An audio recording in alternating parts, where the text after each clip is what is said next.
Tension করবে না, একদম টেনশন করবে না। আমরা নোংরা না বলছি না, সবাই নোংরা না। আমি কি বলছি, আমি টানাস্ত্রা করবো? আমরা কার তুলে? আপনি একটা কথা বলবেন, আপনি একদম টেনশন করবেন না। উপরে আল্লাহ আছে, এর বিচার আল্লাহ করবে। আমার বিচার আল্লাহ করবে।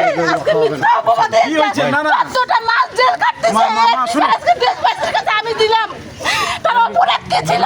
আমি লালমনির হাট জেলাকে দিলাম। এর অপরাধ কি? আমাদের অপরাধ কি ছিল? শোনো এর বিচার আল্লাহ করবে। আল্লাহর কাছে বিচার দিলাম।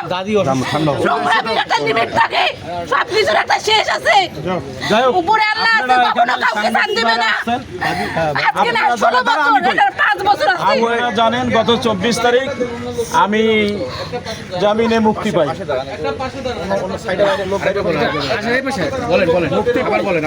মুক্তি পাই, তারপরেও ফ্যাসিস্টি কায়দায় যে জুলুম নির্যাতন করে আমাকে ডিবি অফিসে নেওয়া হয়, ডিবি অফিস থেকে থানায় নিয়ে ওই কি শ্রমিক দল অফিস ভাঙার মামলায় দেওয়া হয়। আজকে মাননীয় আদালত আমাদের আইনজীবীদের যুক্তি তর্ক শুনে আমাকে আবারও জামিন দিয়েছে। আজকে আবারও আমাকে ডিবির লোকজন আসছেন, নিয়ে যাবেন। আমি স্বেচ্ছায় যাচ্ছি।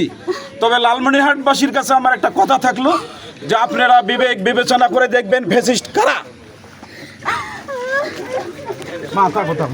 একদম টেনশন করবেন না, উপরে আল্লাহ আছে।